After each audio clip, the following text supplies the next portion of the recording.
일반 서신 함께 보도록 하겠는데요. 일반 서신 개간이라고 해서 여러분들 가지고 계시는 교재 146페이지를 보면 일반 서신 개간이라는 페이지가 있습니다. 여기에 보시면 좀 내용이 조금 길고, 특별히 여기 개요 특징 나오고, 뒤에 보면 이제 유대 7년 전쟁과 그 영향이라고 하는 부분들이 특별히 들어가 있는데, 일반 서신 보시기 때에 이 유대 전쟁 관련된 이야기들은 꼭 한번 여러분들 읽어보시면 좋을 것 같습니다. 역사 관련된 이야기가 예언서 개간하고 일반 서신 개간에 저희들이 역사서에 있는 내용들을 가져다가 요약을 해서 놓았는데, 이 정도만 아셔도 저희들이 진행하는데, 강의를 하고 이해를 하는데 충분하기 때문에 정리를 한 부분들입니다. 그래서 여러분들이 그런 부분들은 조금 신경을 써서 보시면 좀 도움이 될 것 같습니다. 일반 서신에서 저희들이 일반적으로 앞에 PPT가 나오지 않네요. 예. 일반 서신 뒤에도 좀 정신을 차려주세요. 다시.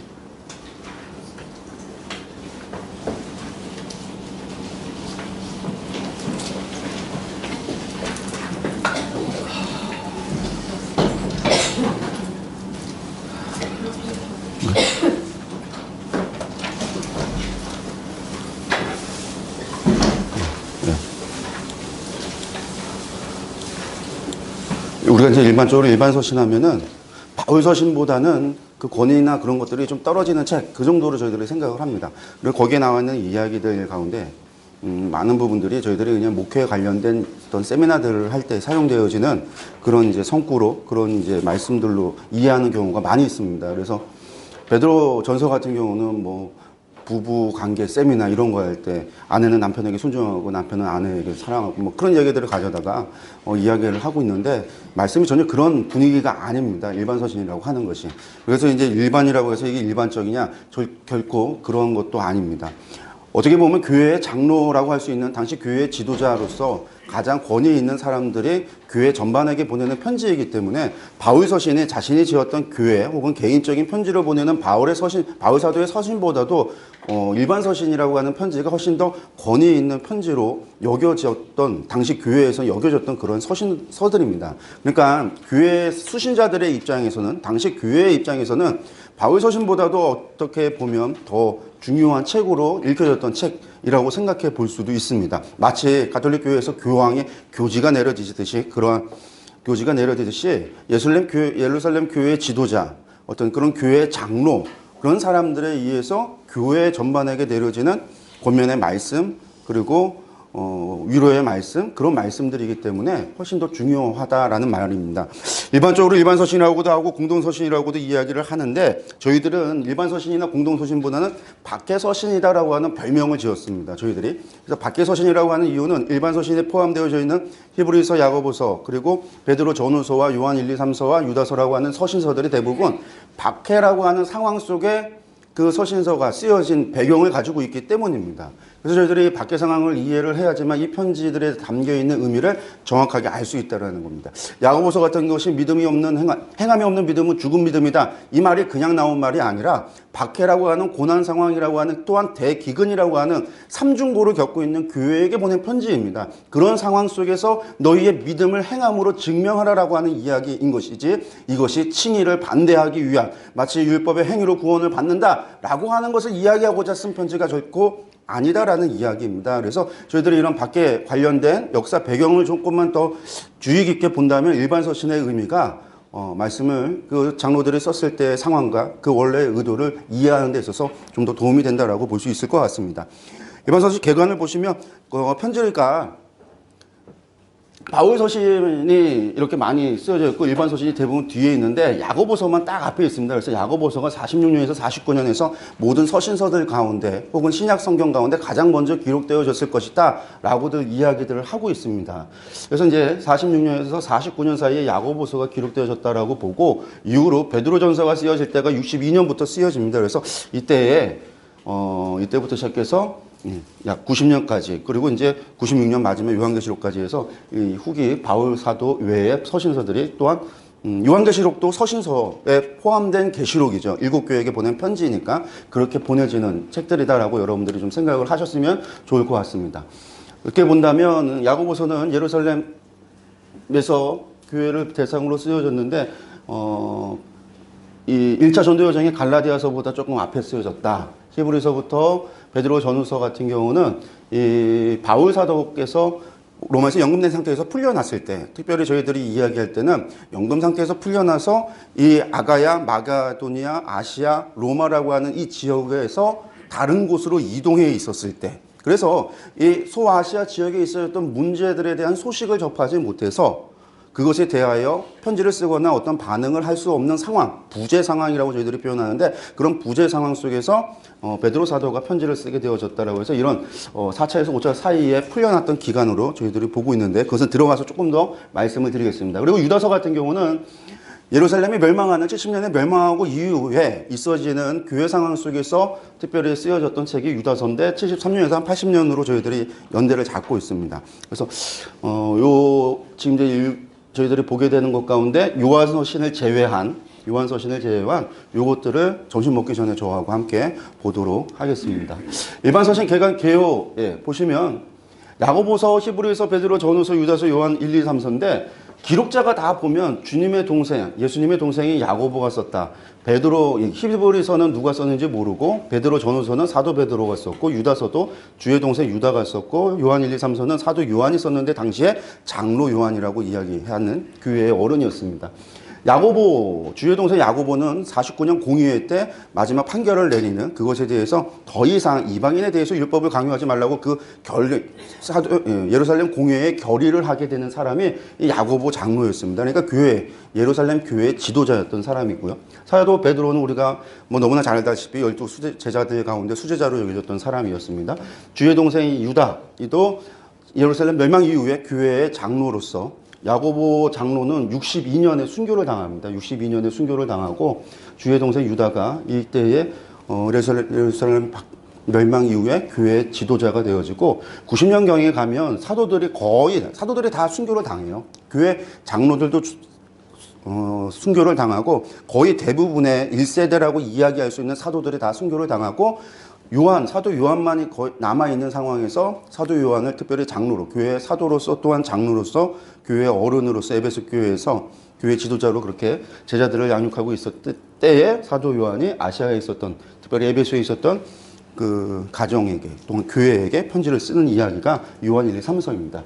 그래서 일반 서신이라고 하는 것이 앞서도 말했지만 교회에 있어서 장로들, 교회에 있어서 지도자에 있는 위치에 있는 사람들의 교회에 편지를 쓴 것이다 라고 이야기를 합니다. 수신자를 보면 야고보서부터 히브리서 이 일반 서신이라고 하는 편지들을 보면 기록 이름이, 어제도 말씀을 드렸는데 쓴 사람의 이름이 붙어 있습니다. 쓴 사람의, 히브리서를 빼면 다 쓴 사람의 이름을 써져 있고, 수신자를 이야기할 때 수신자가 구체적이지 않습니다. 불특정 다수입니다. 야고보서 흩어진 12지파에게, 그게 누군지 모른다라는 거예요. 흩어져 있는 12지파인데 이것이 교회를 상징하는 것은 맞는데 교회의 누구인지, 정확하게 누구인지 에베소 교회 콕 집어서 바울 서신처럼 이야기하지 않고 디모데에게 쓰는 편지 이렇게 콕 집는 것이 아니라 불특정 다수에게 쓰는 편지라고 하는 특성들을 가지고 있습니다.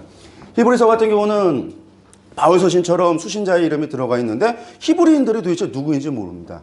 불특정 다수의 사람에게 쓰는 그런 형식을 가지고 있습니다.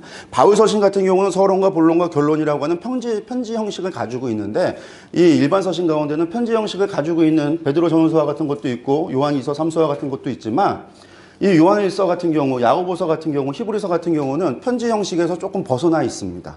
그래서 인사가 없던지 결론이 없던지 본문만 있던지 그 형식을 보면 마치 설교문과 같아서 이것은 장로의 설교문이다, 설교다, 그렇게도 이야기를 하는, 그렇게 보는 특징들을 가지고 있습니다. 그래서 이것들이 그러한 설교 형식을 가지고 있기도 하고, 장로의 권위를 가지고 있기도 하고, 교회 일반적으로 회종 편지처럼 회신 사람들이 교회에게 편지가 전해서 돌려가면서 보면서 그것이 교회 전체에게 내려지는 교주와 같은 그런 역할을 했던 것들이 일반 서신이다라고 우리가 생각을 할 수 있습니다.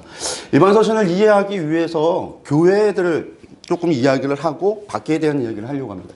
예루살렘 교회 시대가 30년부터 48년까지, 48년이라고 하는 거는 바울 사도의 1차 전도 여정이 시작하기 전까지의 이야기입니다. 1차 전도 여정을 했다라는 얘기는 그때부터 누가 교회 안에 들어오냐면 이방인 기독교인들이 들어오기 때문입니다. 물론 그 전에 사마리아 전도가 있고 빌립의 사마리아 전도, 베드로 사도의 사마리아 전도를 통해서 이방인들이 교회 안으로 들어오는 이야기가 있는데 전체적으로 본다면 많은 이방인들이 교회 안에 들어오고 그것이 교회 안에서의 문제로 드러난 것은 1차 전도 여정 이후에 바울 사도의 전도 이후에 있어지는 이방인 문제가 있어졌기 때문에 그것이 49년에 예루살렘 공의회로 나타나지 않습니까? 그렇기 때문에 저희들이 30년부터 48년까지는 대부분 예루살렘 교회 시대라고 이야기를 하면서 이때 기독교인들은 대부분 누구냐면 히브리파 기독교인과 헬라파 기독교인이었습니다.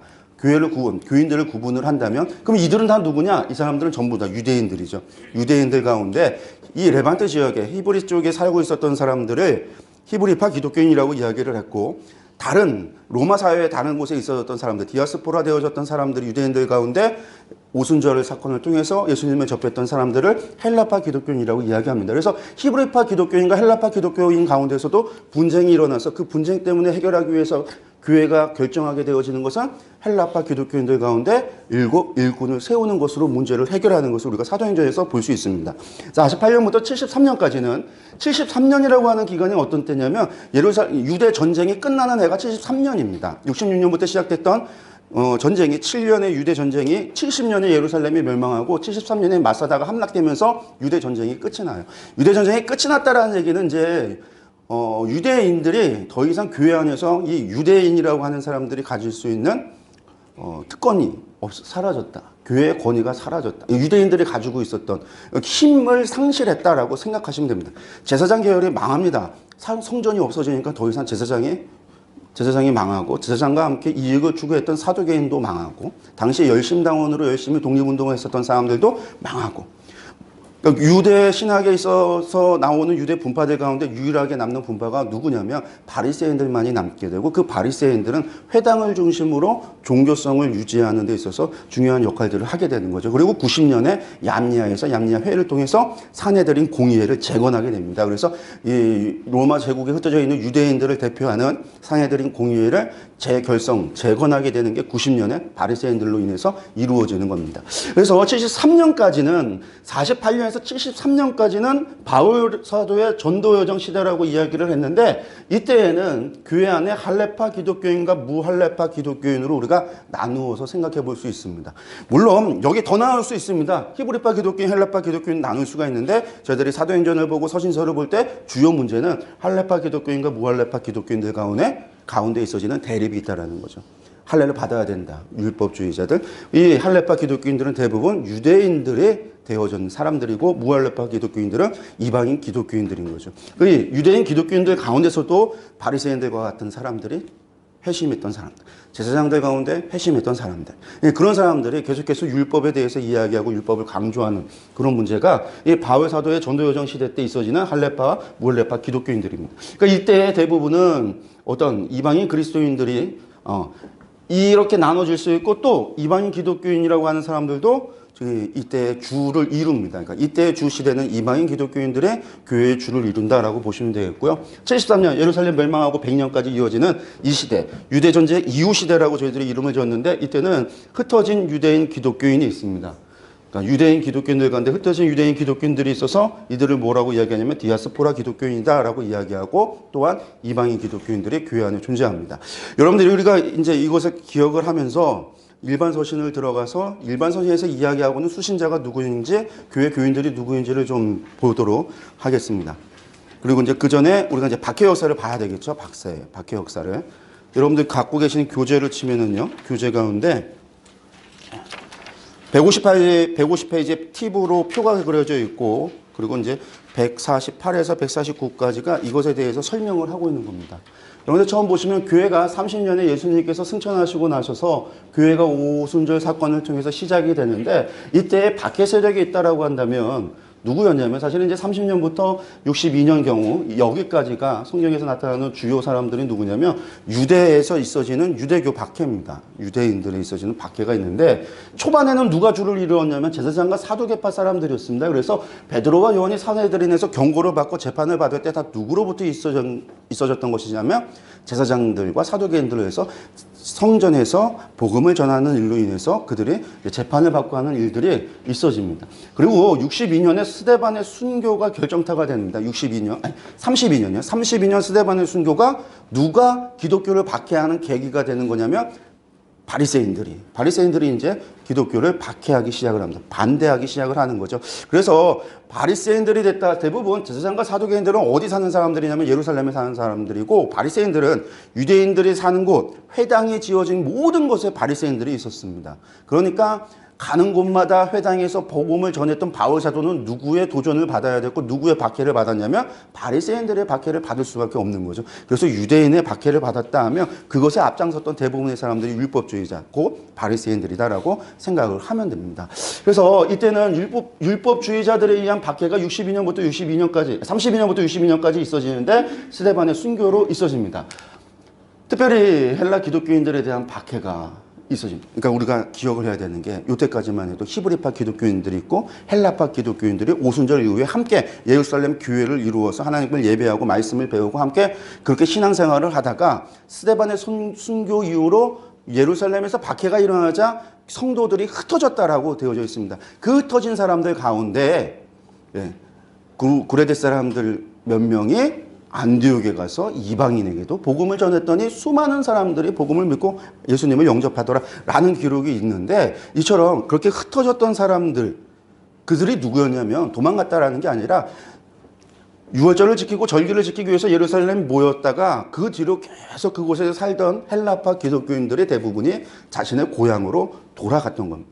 돌아갔다가 그곳에서 복음을 전하기 위해서 또 다른 곳으로 갔던, 구레네 사람들 몇 사람이 안디옥까지 갔듯이 그렇게 갔던 사람들이 있는데, 대부분은 헬라파 기독교인들이 유대 자신의 고향으로 돌아갔다라는 것이고, 히브리파 사람들도 예루살렘을 떠나서 갈릴리로, 유대로, 그리고 그 주변의 리반트 지역으로 그들이 흩어지고 돌아갔다라는 이야기로 우리가 생각해 볼 수 있습니다. 이때 어떻게 생각해 볼 수 있냐면, 교회가 누구의 도움을 받았습니까? 당시 헬라파 기독교인들을 도와준 사람이 누구일까요? 히브리파 기독교인들입니다. 히브리파 기독교인들, 예루살렘 교회의 성도들의 집이 그들의 모임 장소로, 그들의 숙박 장소로, 그들로부터 성경을 받고 밥을 먹고 함께 음식을 나누면서 그렇게 예배를 드렸는데, 당시에 교회가 있었던 것이 아니라 가정에서 드려졌으니까 그 히브리파 기독교인들이 헬라파 기독교인들을 그렇게 섬겼습니다. 근데 이 헬라파 기독교인들이 이때 떠나게 됩니다. 그리고 나서 44년에 무슨 일이 있어지냐면, 헤롯 아그리파 1세에 의해서 요한의 형제 야고보가, 사도 야고보의 첫 번째 순교가 발생하고, 이것으로 인해서 교회에 큰 박해가 있어지게 됩니다. 그래서 이때에 이 박해를 피해서 2차로 성도들이 예루살렘 지역을 떠나게 되는 일이 발생을 합니다. 이때 떠나는 사람들은 누구일까요? 헬라파 기독교인들이 아니라 히브리파 기독교인들. 자신의 고향을, 자신의 집을 정리하고 떠나가는 겁니다. 박해를 피해서. 그래서 떠나가는 그들이 누구에게로 갈까요? 가서 흩어져 있는, 그가 가게 된 지역에 있는 성도들의 도움을 받고 그들의 집을 방문하고 그곳에서 함께 예배를 드리고 함께 생활하고 하는 일들이 이루어지는 때가 44년 이후에 있어지는 이 박해 이후에 있어지는 일들입니다. 그리고 45년에 무슨 일이 있어지냐면 44년, 45년이 넘어가는 이때에 아가보의 예언처럼 대기근이 있을 것이다. 글라우디우스 황제 때에 대기근이 있을 것이다 라는 예언이 45년에 있어지는데, 이 예언대로 대기근이, 로마 사회의 대기근이 몇 년에 걸쳐서 지속이 됩니다. 구약을 봤더니 이 유대 지역에서도 3년 반의 기근도 있었고 7년의 기근도 있었고, 애굽에 봤더니 애굽도 7년의 대풍년도 있지만 7년의 대흉년이 있다고 그랬는데, 한 번 오면 1년, 2년으로 끝나는 게 아니라 몇 년. 그래서 로마 글라디우스 황제의 때에 이 레반테 지역뿐만이 아니라 로마 전역에 있어서 엄청난 기근이 와서 수많은 사람이 굶어 죽는 일들이 발생을 했다라고 하는 기록이 남아 있습니다. 그 대기근의 때가 바로 이 순교 이후로 교회가 히브리 기독교인들에 대한 박해가 있어지면서 이들이 교회를 떠나게 되어졌을 때 그런 대기근이 일어났다는 겁니다. 그러니 그들을 받아들이고 영접했던 헬라파 기독교인들이, 혹은 그들을 받아들였던 교인들이, 교회가 그들을 대접하고 그들을 함께 섬기는데 어려움이 가중된다라는 거죠. 지금 대기근이 와서 우리도 당장 먹고 살 길이 막막한데 저들이 왔다라는 거예요. 예전엔 내가 그곳에 가서 그 집에 머물면서 하나님 예배하고 좋았는데, 오랜만에 만나서 반갑긴 한데 저 사람들이 이곳에서 아무것도 없으니까 그들이 직장을 구하던 무엇을 하든 도움을 줘야 되고 함께 신앙생활하고 함께 나눠야 되는데 그러기가 쉽지가 않은 거죠. 그런 일들이 발생하는 이때가 야고보서가 기록되는 배경이 됩니다. 그리고 49년에 예루살렘 공의회가 있어지고 60년에 바울 사도가 체포가 됩니다. 그리고 62년에 보면 예수님의 형제였던 야고보가 순교합니다. 그러니까 장로 야고보라고 하는 예루살렘 공의회 결정을 내렸던 그 야고보, 그리고 야고보서를 기록했던 장로 야고보가 62년에 순교를 하게 됩니다. 이때 장로 야고보 같은 경우는 예루살렘 교회에 이때까지도 남아 있었고 예루살렘 사람들한테 존경받는 사람이었습니다. 근데 이 야고보가 죽음으로 말미암아 더 이상 예루살렘 교회 지도자가 더 이상 남지 않습니다. 왜냐하면 이전에 사도들이 이미 다 떠나요. 회의를 통해서 우리가 전도를 하기 위해서, 선교를 하기 위해서 사도들이 전부 다 떠나가게 됩니다. 그래서 베드로 같은 경우는 사마리아를 지나서 저기 아시아 지역을 거쳐서 마게도니아를 거쳐서 아가야를 거쳐서 로마 쪽으로 가게 되어지는 것이고, 우리가 알다시피 도마 같은 경우는 인도 쪽으로 가게 되는 것이고, 다른 사도들도 다 뿔뿔이 흩어지게 되고, 교회 장로로 있었던 마지막 방파제와 같았던 이 야고보가, 장로 야고보가 순교를 하면서 예루살렘 교회가 거의 이제 힘을 잃는 거죠. 이제 거의 무너지기 직전까지 이르릅니다. 그리고 이제 나중에 이 전쟁, 유대 전쟁이 발생하는 이때가 되어지면, 이때 전에 환상을 보게 돼서, 이제 전설에 보면 환상을 보고 성도들이 하나님의 음성을 듣고 교회를 다 떠나게 돼서 이 전쟁을 피하고, 그 전쟁 예루살렘 멸망 당시에 이 교회를 떠났다.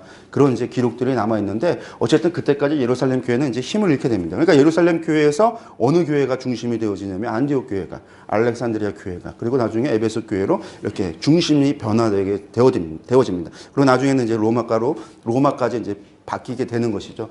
그런 일들이 이때가 되어지는데, 이때 박해는 대부분 율법주의자들이 있어지는 박해이고, 당연히 그러니까 이때는 유대라고 하는 지역, 레반트 지역이라고 하는 지역이라는 한계 안에서 있어집니다. 그런데 64년부터 시작되어지는, 그래서 이 85년 전까지는 어떤 박해냐면 로마 지방관리 및 지도계층에 있어지는 박해입니다. 로마 사회에서 기독교라고 하는 것은, 유대교는 합법 종교입니다. 유대교가 이상한 종교가 아니죠. 왜냐하면 로마인들은 다신교 종교를 믿었으니까 여러 신들, 자기들이 가지고 있는 수많은 신들 가운데 여호와라고 하는 신 하나가 들어온다고 해서 이상할 것이 없었습니다.